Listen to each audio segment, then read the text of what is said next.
So we're gonna start this recipe with like a vegan version of, I call it an umami bomb, and that just means like the most depth of flavor, the really funky flavors that you would get with fish sauce. You can recreate that in your kitchen with plants. So to get started with that, you need to have 3 cups of water in a pot, and then 3 cloves of garlic. And I just smashed the garlic, and I keep the papers on and everything, partly because it's quick and easy, and also you're gonna strain this sauce. Then you're gonna put half a cup of soy sauce in there. So we're adding some seriously dark and salty flavors here.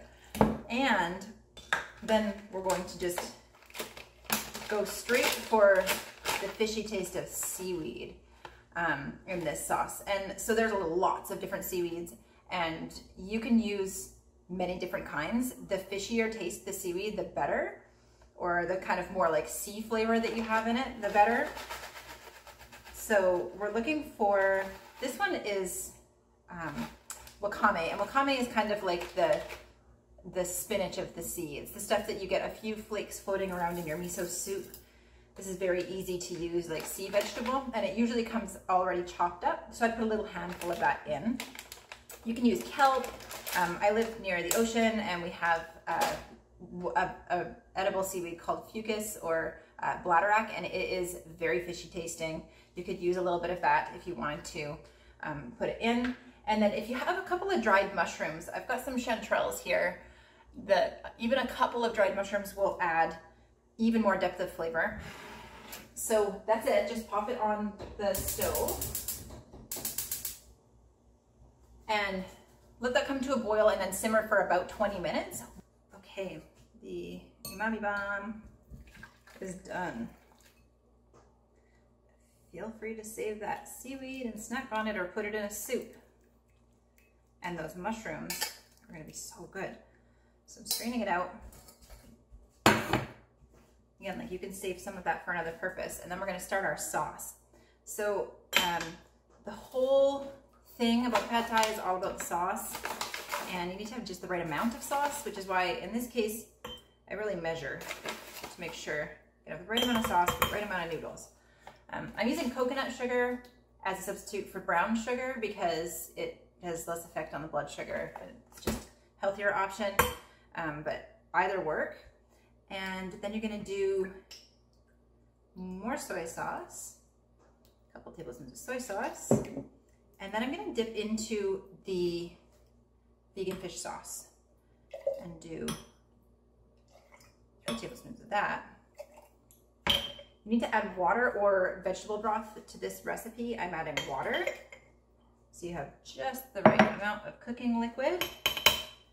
I add a little bit of tomato paste, and I know that there's folks who don't like tomatoey sauces. For their pad thai, they prefer the tamarind. And so if you have tamarind, add it. If you have tomato and you prefer tomato, that's fine. I do about a tablespoon of tomato paste in mine. That's how my family likes it. I didn't add tamarind to this recipe because it's not always easy to find. If you did, then you would just cut down the vinegar a little bit and add some tamarind instead, because it's really a sour fruit. It's just bringing some sour flavor to this. We'll do a couple tablespoons of, this is rice vinegar. If you did not have rice vinegar around, you could substitute apple cider vinegar or white vinegar. I know it's not a purist thing, but I'm into using what I have around. And about a teaspoon of the sambal. Sambal is just a fresh chili paste. And I go on the less side because my family can't handle heat. And then I add more to my own. And that's it. You just put it in a jar and you either like shake it up or stir it until that sugar dissolves. And so you've got plenty of the umami bomb sauce still left over. And it keeps for a few weeks in the fridge, or you could freeze it. If you wanted to do freeze it in little 3 tablespoon portions, then you could just pop one of those into your sauce and let it melt.